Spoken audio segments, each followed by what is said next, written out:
Welcome to another blog guys. প্রায় অনেক মাস পর আমি ব্লগ করতেছি। আমার শরীর ভালো ছিল না, আমি স্ট্যাটাস দিয়েছিলাম, দেন স্টোরি দিয়েছিলাম। আমার শরীরের অবস্থা দেখেন, কন্ডিশন। আমার শরীর ভালো না, আর ব্যাক সাইডে গান চলতেছে, তাই সাউন্ডটা হয়তো একটু করতে পারে। তো আজকে হচ্ছে শুক্রবার 20 সেপ্টেম্বর। তো আমার বাবার হচ্ছে 1 সপ্তাহ হয়ে গেছে ইন্ডিয়া গেছে। তো আমি তো যেতে পারি না, আমার শরীর ভালো না, আমার ভিসাও ছিল না। তো আজকে চিন্তা ভাবনা করলাম যে এয়ারপোর্ট যাই বাবাকে আনতে। তো আজকে যাব বাবাকে আনতে এয়ারপোর্ট। তো এখন হচ্ছে বাজে 12টা। তো এখন আমি রেডি হব, দেন এখন ফার্স্টে আমি শাওয়ার নিব, শাওয়ার নিয়ে দেন রেডি হব, দেন যাবো এয়ারপোর্ট। তো গাইস, ব্লগটা এনজয় করেন। অ্যান্ড আমার ফেসের অবস্থা দেখছেন, অসুস্থ হয়ে কী অবস্থা হয়েছে আমার। তো ব্লগটা এনজয় করেন। সো গাইস, আমার শাওয়ার ডান, আমি ড্রেস করে দিয়েছি, জাস্ট আমি একটু কাজ যাবো, আর তোমাকে ময়েশ্চারাইজার লাগাবো আর লিপস্টিক দেবো, দেন আমি এখন বের হয়ে যাবো। তো এখন বাজেছে প্রায় অলমোস্ট 2টা, এখন বাজে নাই, 5 থেকে 10 মিনিটের মধ্যে বাকি আছে। তো গাড়ি নিচে চলে আসছে, তো এখন আমি বের হব।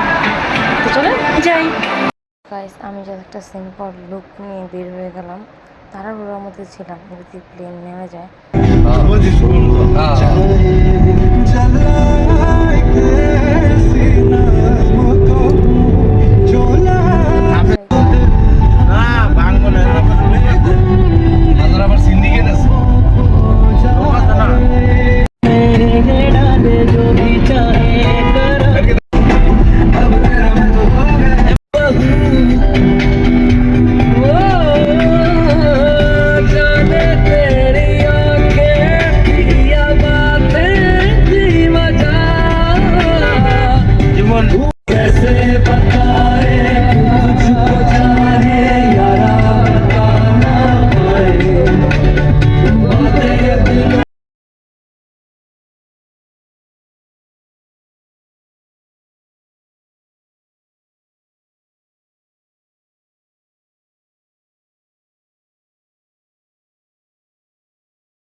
আমি তাড়াহুড়োর জন্য আর কি এলিভেটেড দিয়ে যাচ্ছি, কিন্তু আমার এলিভেটেড রোডটা আমার এত ভালো লাগে, জাস্ট অ্যামেজিং ভিউ। তো চলেন গাইস, এই সুন্দর ভিউ দেখতে দেখতে আমরা চলে যাই এয়ারপোর্ট।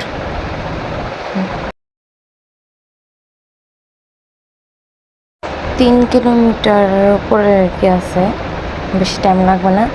তো বলতে বলতে চলে আসলাম এয়ারপোর্টের সাইডে। এটা হচ্ছে দ্বিতীয় টার্মিনাল, এটা এখনও চালু হয় না, 2026-এ চালু হবে।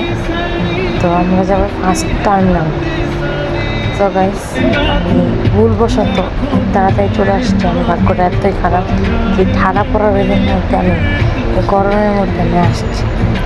ঠাড়া পড়া রোদের মধ্যে শুধু 2টা ঘন্টা বসে আসছি। বাবার ফ্লাইটটা লেট করছে, আমি প্রায় 2টা 40-এর মধ্যে নেশা করছি। এটা কোনো কথা। পরে কী করবো চিন্তা করে পরে এয়ারপোর্টের বাইরের সাইডটা, ওই সাইডে যে জাস্ট রেস্ট নেওয়ার চিন্তা ভাবনা করছিলাম। তো ওইখানে যে কী বসুন ভাই, গরমে মানে কি কিছু বলার নাই, এত পরিমাণে গরম পড়ছিল ওই দিন, আমি জানি না। যে আপনারা এখন দেখতে পারবেন, দেখেন এই জায়গাটার মধ্যে এই 2টা ঘন্টার মধ্যে বসেছিল, এত গরম। তো গাইস, ফাইনালি বাবা কল করলো যে চলে আসছে, দেন আমরা যাচ্ছে প্রায় 2 ঘন্টা, 5টা বাজে, তখন আমরা যাচ্ছি বাবাকে নিতে। তো চলেন যাই। জাস্ট দেখেন আমার অবস্থা, একটু আগে দেখছিলেন কী অবস্থা, আর এখন দেন কী অবস্থা গরমে, ঘামতে ঘামতে এরকম একটা অবস্থা গেছে। তো টার্মিনাল 1-এ চলে আসলাম। তো বাবারে কল দিলাম, সে সামনে, আমি খুঁজতেছি কই কই, পরে শেষমেশ পায়ে গেলাম।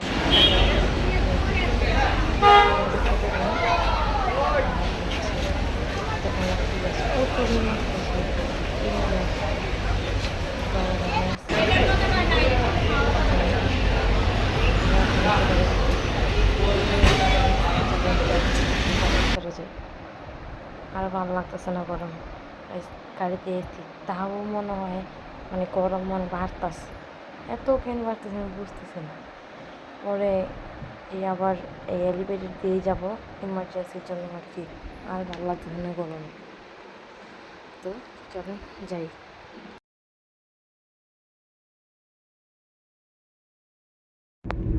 গাইস এখানে এলিভেটেড থেকে সানসেটের ভিউটা জাস্ট জোস লাগতেছে, এত জোস মানে বলার বাইরে। সামনে আরও সুন্দর লাগতেছে, ক্যামেরায় কতটা বুঝে গেছে আমি জানি না, বাট অনেক সুন্দর লাগতেছে। তো এখন